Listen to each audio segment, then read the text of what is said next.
नमस्कार विद्यार्थी मित्रांनो, स्वागत आहे तुमचं आपल्या यूट्यूब चॅनलवरती. जेव्हा आपण गणिताचा अभ्यास करतो त्यावेळेस आपल्याला संख्या माहिती असणं खूप महत्त्वाचं आहे. संख्येचा अभ्यास खूप चांगल्या प्रकारे असायला पाहिजे. जसं संख्येमध्ये त्याचे वेगवेगळे प्रकार असतात, जसं मूळ संख्या, सहमूळ संख्या, अपरिमेय संख्या, परिमेय संख्या, अशा अनेक प्रकारच्या संख्या असतात. तर मग त्यांचा परिपूर्ण अभ्यास असणं आपल्यासाठी खूप महत्त्वाचं आहे जेव्हा आपण गणिताचा अभ्यास करतो.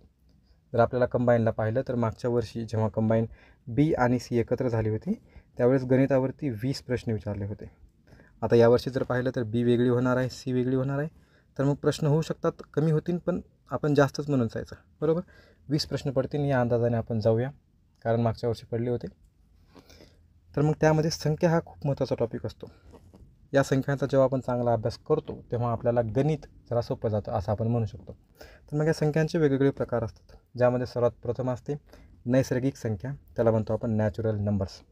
हे जरा वेगळं दिसतं मित्रांनो, जरा पाणी पडलं होतं पेजवरती, थोडं समजून घ्या. 1-2 पेज असे आहेत, नंतर पुढचे एकदम चांगले आहेत, असं काही नाही.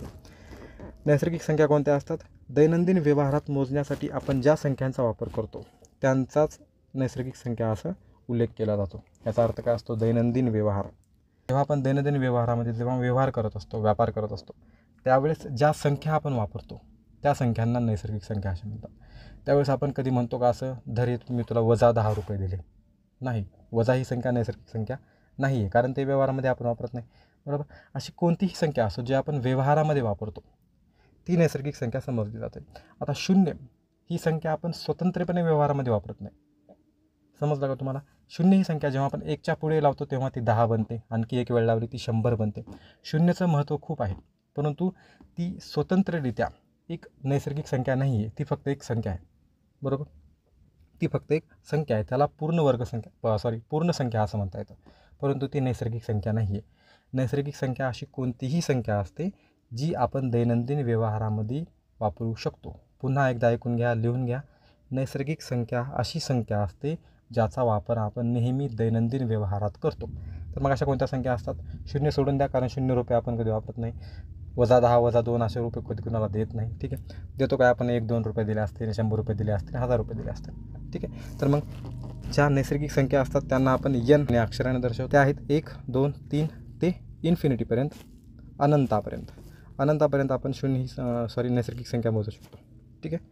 तर नैसर्गिक संख्या म्हणजे दैनंदिन व्यवहार, एवढं समजून घ्यायचं. पुढं 0 ही नैसर्गिक संख्या नाही, त्यामुळे कारण सांगितलं आपण दैनंदिन व्यवहारामध्ये आपण ती वापरत नाही स्वतंत्रपणे, बरं का. 0 ही संख्या वापरतो कधी? कोणत्याही अंकाच्या मागं लावल्यास, पण स्वतंत्रपणे नाही, त्यामुळे ही एक नैसर्गिक संख्या नाही. हा पॉईंट टिपून ठेवा, कधीही विचारू शकतो आयोग. 0 ही नैसर्गिक संख्या नाही. त्यानंतर सर्वच नैसर्गिक संख्या हे धनात्मक असतात. पुन्हा आपण ऋण कधी धनाला देत नाही. वजा 2 पैसे, वजा 4 पैसे असं कधी देत नाही आपण, व्यवहारामध्ये त्याचा वापर होत नाही. तर व्यवहारामध्ये फक्त धनात्मक संख्येचाच वापर होतो, त्यामुळे धनात्मक संख्या ह्याच नैसर्गिक संख्या असतात. त्यानंतर 1 ही सर्वात लहान नैसर्गिक संख्या आहे, हे आपण इथं पाहिलं. हे काय महत्त्वाचे मुद्दे ते टिपून ठेवा, महत्त्वाचे. याच्यानंतर दुसरी संख्या आहे पूर्ण संख्या. पूर्ण संख्या ह्याचा अर्थ काय? 0 आणि नैसर्गिक संख्या मिळून तयार झालेला संख्या समूह म्हणजे पूर्ण संख्या आहे. म्हणजे अशा सर्व संख्या जे आहेत, बरोबर, अशा सर्व संख्या ज्या आहेत त्यांना आपण पूर्ण संख्या म्हणतो, आणि त्याला आपण डब्ल्यूने दर्शवतो, कॅपिटल डब्ल्यू. त्या आहेत 0, 1, 2, 3, 4, 5, 6 ते अनंतापर्यंत, इन्फिनिटीपर्यंत, ठीक आहे. तर मग हे नैसर्गिक संख्या आणि पूर्ण संख्या यांमधला एवढासा फरक आहे की नैसर्गिक संख्येमध्ये आपण 0 वापरत नाही आणि पूर्ण संख्येमध्ये 0 वापरतो. तर मग सर्वात लहान पूर्ण संख्या कोणती? 0. सर्वात मोठी पूर्ण संख्या कोणती? इन्फिनिटी. समजलं? तर तिसरी आहे सम आणि विषम संख्या. हे तर लहान लहान लेकरांना पण माहितीच आहे. ज्या संख्येला 2ने भाग जातो त्यांना सम म्हणतात, ज्या संख्येला 2ने भाग जात नाही ती विषम संख्या, बरोबर. ही ढवळमानाने केलेली व्याख्या आहे आपण. तर पाहू, कोणत्याही समसंख्यांची बेरीज, वजाबाकी किंवा गुणाकार समसंख्याच येते. आता समसंख्या आणि विषम संख्या यांची व्याख्या आपल्याला एवढी अभ्यासायची नाही आहे, कारण ते आपल्याला पाठ असतं. समसंख्या कोणती, विषम कोणत्या संख्या, हे आपण जे आपली लेवल आहे सध्या, आपण MPSCची एक्झाम देतो आहे, तर आपण लगेच ओळखू शकतो कोणती आहे ती. तर यासाठी एवढं पाठ करायची गरज नाही. तर मग त्याबद्दल काही असलेले महत्त्वाचे ऑपरेशन्स जे आपण हे पहा, जे आपण पुढे जे कंचे भागोभाग वगैरे असतात आपल्याला गणित, जे प्रत्येक वर्षी 1 ते 2 प्रश्न आयोग त्यावर विचारतात. कोणतीही एक्झाम असो, कंबाईन घ्या, राज्यसेवा घ्या, काहीही घ्या, 1-2 प्रश्न त्यावर विचारतं. जो पार्ट असतो कोणता? व्ही बॉडमॉसवाला. विभवाडमास किंवा कंचे भागोविभव म्हणतो आपण त्याला मराठीमध्ये. तर यासाठी हे महत्त्वाचं असतं, एवढं महत्त्वाचं आहे काय, सम आणि विषम संख्यांची बेरीज, वजाबाकी, गुणाकार, भागाकार, बरोबर. हे अशा गोष्टी पाठ असणं महत्त्वाचं आहे. ठीक आहे. तर पाहू यासाठी असलेले काही त्यांचे गुणधर्म पाहू. जर ऑड प्लस ऑड म्हणजे हे विषम आणि विषम जर एकत्र आल्या तर त्यांची बेरीज केली तर ती बनते एक इव्हन संख्या म्हणजे एक समसंख्या. जसं एक्झाम्पल घेऊ आपण, माझ्याकडे 1 ही विषम संख्या आहे, त्यासोबतच 3 ही विषम संख्या आहे. दोघांना जोडल्यास काय बनते 4. 4 ही काय आहे समसंख्या आहे, बरोबर. त्याला जाऊन भाग जातो. कोणतीही पकडा, 19 विषम संख्या पकडली, दुसरी घेतली 121, बघा किती झालं 140, समसंख्या. अशी कोणतीही ऑड संख्या घ्या, विषम संख्या घ्या, त्या दोन विषम संख्यांची जर बेरीज केली तर आता आपल्याला समसंख्या भेटते. तसंच एक समसंख्या एक विषम संख्येची बेरीज केली तर आपल्याला विषम संख्या भेटते. विषम संख्येमधून जर विषम संख्या वजा केली तर आपल्याला भेटते इव्हन म्हणजे समसंख्या, बरोबर. जर 3मधून 1 काढला तर भेटला काय 2, समसंख्या भेटली. तर विषममधून विषम काढला तर भेटली समसंख्या, विषम आणि विषम मिसळले तर भेटली समसंख्या, बरोबर. 2 जर समान असतील तर समच भेटेल. त्यानंतर इव्हन आणि ऑड दोघांचा गुणाकार म्हणजे समसंख्येला जर आपण विषम संख्येशी गुणलं तर आपल्याला भेटते समसंख्या. त्यानंतर समसंख्येमधून विषम संख्या काढली तर भेटते विषम संख्या, आणि विषम संख्या दोघांचा गुणाकार झाला तर ते भेटते आपल्याला विषम संख्या. जसं उदाहरणार्थ 7 ही विषम आहे, 3 ही विषम आहे, 7 त्रिक 21 ही पण विषम संख्या, बरोबर. तर मग हे काही जी गोष्टी आहेत ते तुम्ही चांगल्या प्रकारे समजून घ्या, तेवढं काही अवघड नाही आहे, एकदम सोपं आहे, पण हे महत्त्वाचं आहे, एवढं समजू शकतो आपण. त्यानंतर चौथी आहे मूळ संख्या. याच्यावरती आयोग प्रश्न विचारतो, खरं सांगायला गेलं तर संख्येवरती प्रश्न विचारत नाही असं कधी झालेलंच नाही. थोडंफार विचारतं कधीमध्ये, जसं खालीलपैकी मूळ संख्या कोणती, असं थोडं मोठं प्रश्न असतो कोणत्या भरतीमध्ये असेल, पण विचारू शकतो, असं काही नाही आहे. त्यामुळं मूळ संख्या जर बघितली कोणती असते, ज्या संख्येला फक्त 1ने किंवा त्याच संख्येने भाग जातो त्या संख्येस मूळ संख्या असे म्हणतात. कोणती असते मूळ संख्या, ज्या संख्येला फक्त त्याच संख्येने किंवा 1ने भाग जातो. आता जगातली कोणतीही संख्या असो तिला 1ने भाग जातो हे तर माहिती आहे आपल्याला, ते एक पकडायचं नाही त्या ठिकाणी. परंतु ज्या संख्येला फक्त त्याच संख्येने भाग जातो आणि 1ने भाग जातो अशा संख्या म्हणजे असतात मूळ संख्या. याचा अर्थ त्याला जास्त विभाजक नसतात. 7 एक्झाम्पल घेऊ. 7ला पाहिलं तर 1ने भाग जातो का, हो जातो. 2नी नाही, 3नी नाही, 4नी नाही, क्वशनच भाग जात नाही, फक्त 1ने जातो आणि नंतर 7ने जातो, बरोबर. तर मग अशी कोणती संख्या जिला फक्त त्याच संख्येने आणि 1ने भाग जातो तिला आपण म्हणतो एक मूळ संख्या. तर 1 ही मूळ संख्याही नाही व संयुक्त संख्याही नाही, बरोबर. कारण 1ला फक्त 1 हा एकच विभाजक आहे. 1ची जी केस आहे ती जरा युनिक आहे, बघा. बाकी संख्या कोणतीही घ्या, जसं 2 संख्या घेतली आपण, 2ला 1ने भाग जातो त्यासोबतच 2ने सुद्धा भाग जातो, म्हणजे दोन्ही संख्या कशी संख्या आहे, मूळ संख्या. ध्यानात ठेवायचं, दोन्ही संख्या मूळ संख्या आहे. आणि 1ला जर बघितलं तर फक्त 1ला एकच विभाजक आहे, 1ला फक्त एक विभाजक आहे. त्यामुळे 1 ही संख्या मूळ संख्याही नाही आणि संयुक्त संख्याही नाही. तर 1 हा एक स्पेशल केस आहे. त्यामुळे सम परंतु मूळ असणारी एकमेव संख्या आहे 2, जी सम पण आहे पण मूळ पण आहे. ही एक रेअर केस आहे, त्यामुळे हे तुम्ही लक्षात ठेवू शकता, विचारू शकता. जी संख्या सम पण आहे आणि मूळ पण आहे असं कधीच होत नाही, त्यामुळे 2 ही संख्या युनिक आहे. त्यानंतर सर्वात लहान विषम असणारी मूळ संख्या कोणती तर 3.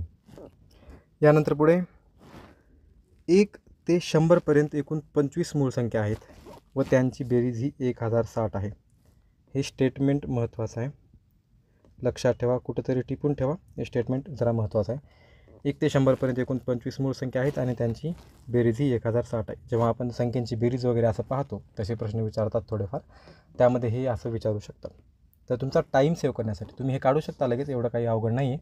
3पेक्षा मोठी कोणतीही मूळ संख्या 6a+1 किंवा 6a-1 या स्वरूपात लिहिता येते. इथं काय लिहिले तुम्हाला स्पष्ट दिसत नसेल तर लिहून घ्या, मी सांगतो. इथं लिहिले 6a+1 आणि दुसरा आहे 6a-1 या स्वरूपात कोणतीही मूळ संख्या लिहिता येते असं म्हणतात. याचा अर्थ काय, एच्या ठिकाणी तुम्ही 1, 2, 3 असे वेगवेगळे अंक ठेवून समोर अंक ठेवून पुढच्या मूळ संख्या मिळवू शकता. ठीक आहे. यासोबतच तुम्हाला जोड मूळ संख्या नावाची कन्सेप्ट असते, थोड्या वेळात सांगेन तुम्हाला, ती पण भेटते. ठीक आहे. तर मग अशा प्रकारे 6a+1 किंवा 6a-1 या स्वरूपात आपण कोणतीही मूळ संख्या लिहू शकतो, 3पेक्षा मोठी असलेली. ठीक आहे. आणि 3 ही काय म्हटलं होतं, सगळ्यात लहान विषम मूळ संख्या असं आपण म्हटलं होतं. म्हणजे 1 ही मूळ संख्या आहे का, नाही, 1 वेगळी आहे. ठीक आहे. त्याच्यानंतर 101 ते 200पर्यंत एकूण 21 मूळ संख्या आहेत. इथं काय म्हटलं होतं, 1 ते 100पर्यंत किती आहेत 25, 100 ते 200पर्यंत किती आहेत 21. लक्षात ठेवायचं, हे असे विचारू शकतात. त्याच्यानंतर पुढची संख्या आहे पूर्णांक संख्या. याचा अर्थ काय असतो, इंटिजर्स, म्हणजे जगातल्या जे काही संख्या असतील, आपण वापरू नाही वापरू, जे काही संख्या असतील ज्या पूर्ण म्हणजे असं जे परिमेय वगैरे नाहीत, गुणाकार आपण काय म्हणतात त्याला, छेद अंश, अशा प्रकारच्या संख्या सोडून ज्या काही संख्या आपण यूज करतो, जसं 1 2 3 4 असेल, 0 असेल, इन्फिनिटी, वजा, काय या सगळ्या गोष्टी, त्या सगळ्या संख्या कशा असतात, पूर्णांक संख्या असतात, जे पूर्ण अंक असतात. पूर्णांकमध्ये काय आपल्याला आहे, पूर्ण अधिक अंक. मराठी तुम्ही ऐकलं असेल, मराठी समजलं असेल तुम्हाला. पूर्ण अधिक अंक म्हणजे पूर्णांक बनतं, ठीक आहे. म्हणजे असे पूर्ण अंक त्यांच्यापासून बनते पूर्णांक संख्या. तर त्यामध्ये सर्व धनसंख्या आल्या, शून्यसुद्धा आला, त्यामध्ये ऋणसंख्या पण आल्या. हे काय असलं, संख्यांचा जो समूह तयार होतो त्याला आपण पूर्णांक संख्या म्हणतो. कोणत्या कोणत्या आहेत, धन, शून्य आणि ऋण, सगळ्यांचा समूह. सर्व नैसर्गिक संख्या पूर्णांक संख्या असतात, कारण आपण नैसर्गिक संख्या काय होत्या पाहिल्या, नैसर्गिक संख्या अशा सगळ्या संख्या ज्या आपण व्यवहारामध्ये वापरू शकतो. तर मग 1 ते इन्फिनिटी पॉझिटिव्ह संख्या होत्या, त्या कशा संख्या असणार आहे, पूर्णांक संख्या तर असणारच आहे ना बाई, बरोबर. त्यामुळं सर्व नैसर्गिक संख्या ज्या आहेत ते पूर्णांक संख्या असतात असं विचारू शकता. शून्याला कोणतेही चिन्ह नसते. शून्याला तुम्ही प्लस म्हणा मायनस म्हणा काही फरक नाही पडत. जो माणूस अगोदर शून्य आहे त्याला कितीही चांगलं म्हणा कितीही वाईट म्हणा काही फरक पडत नाही.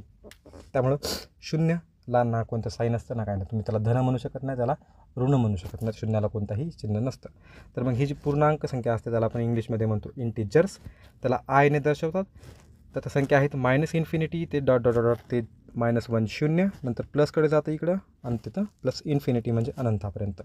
इकडं प्लसचा अनंत आहे, इकडं वजेचा अनंत आहे. म्हणजे हे अनंत म्हणजे अशा संख्या खूप आहेत यार, आपण आतापर्यंत पोहोचलो नाही त्या ठिकाणी. खूप संख्या आहेत. ते आता रामानुजन ग्रेट मॅथमॅटिशियन होते, त्याने एक अंदाज लावला की सगळ्या संख्यांची बेरीज ही -1/12 असं काहीतरी येते. ते आपल्याला तेवढं माहिती नाही, की आपण काही PhD होल्डर नाही आहे गणितामध्ये एवढं सगळं समजून पण घ्यायला आपल्याला तेवढी गरज नाही. पण ही इन्फिनिटी खूप दूरपर्यंत संख्या आहेत, ज्याच्यापर्यंत आपण आजपर्यंत पोहोचू शकलो नाही, ना पोहोचू शकतो, ठीक आहे. तर हे पूर्णांक संख्या झाल्या. त्याच्यानंतर असतात अपूर्णांक संख्या. याचा अर्थ काय असतो, डबल मराठी घ्या आपली. अपूर्णांक म्हणजे काय आलं, अधिक पूर्ण अधिक अंक. तुम्हाला गणित नाही मराठी शिकवता असं वाटतं मला, ठीक आहे. तर मग इथून बनतं अपूर्णांक, म्हणजे अशी संख्या जी पूर्ण अंक नाही आहे, बरोबर. अशी कोणतीही संख्या जी पूर्ण अंक नाही आहे त्याला म्हणतो आपण अपूर्णांक. म्हणजे पूर्णांक आताच आपण बघितले इंटिजर्स कोणत्या असतात, -इन्फिनिटी ते +इन्फिनिटीपर्यंत जे काही संख्या असतील मध्ये 1 2 3 4 0 1 0 2 0 4 काही असणार, त्या सगळ्या झाल्या पूर्ण अंक. पण आता आपण पाहणार आहे अपूर्णांक म्हणजे अपूर्णांक संख्या, नॉन इंटिजर्स. अशा कोणत्याही संख्या ज्या पूर्ण संख्या नाहीत त्यांना म्हणतो आपण अपूर्णांक संख्या. तर त्या संख्या कोणत्या असतील, ज्या संख्यांची किंमत पूर्णांकात येत नाही अशा संख्यांना आपण पूर्णांक म्हणतो. जसं उदाहरणात घ्या, मी जर या ठिकाणी लिहिलो 3/10, याचं उत्तर येतं 0.3. आता ही पूर्ण अंक आहे का, नाही. 3 हा पूर्णांक आहे, परंतु 0.3 हा पूर्णांक आहे का, नाही, बरोबर. त्यामुळे 0.3 हा पूर्णांक नाही. त्यामुळे 3/10 ही जी संख्या आहे ही एकच संख्या, ह्याचं उत्तर त्याचं आणखी सिम्प्लिफाय केल्यास भेटतं 0.3. म्हणून ह्या दोन्ही पण संख्या काय आहेत, अपूर्णांक संख्या आहेत, ज्यांचा पूर्णांक बनत नाही. मग अशा कोणत्याही संख्या ज्या पूर्णांकात येत नाहीत त्यांना म्हणतात अपूर्णांक संख्या. जसं एक्झाम्पल x/y. या ठिकाणी तुम्ही काहीही ठेवू शकता, पण त्याचं उत्तर हे पूर्ण अंकामध्ये नाही आलं पाहिजे, वजा असो प्लस असो, बरोबर. तर मग या व्हिडिओमध्ये आपण अपूर्णांक संख्या यापर्यंत पाहिलेलं आहे. व्हिडिओ खूप लेंदी होईल म्हणून मी या संख्या व संख्याच्या प्रकार या चॅप्टरला 2 भागांमध्ये अपलोड करेन, ठीक आहे. तर मग लवकरच दुसरा व्हिडिओ येईल, त्याच्या पुढच्या संख्या आपण पाहूया. तुम्हाला जर हा व्हिडिओ आवडला असेल तर प्लीज लाईक, शेअर आणि सबस्क्राईब जरूर करा. आता लवकरच आपली कंबाईनची एक्झाम होणार आहे, तर त्यासाठी मी जेवढं होईल तेवढं जास्तीत जास्त कंटेंट अपलोड करण्याचा प्रयत्न करेन. भेटूया लवकरच पुढच्या व्हिडिओमध्ये. धन्यवाद.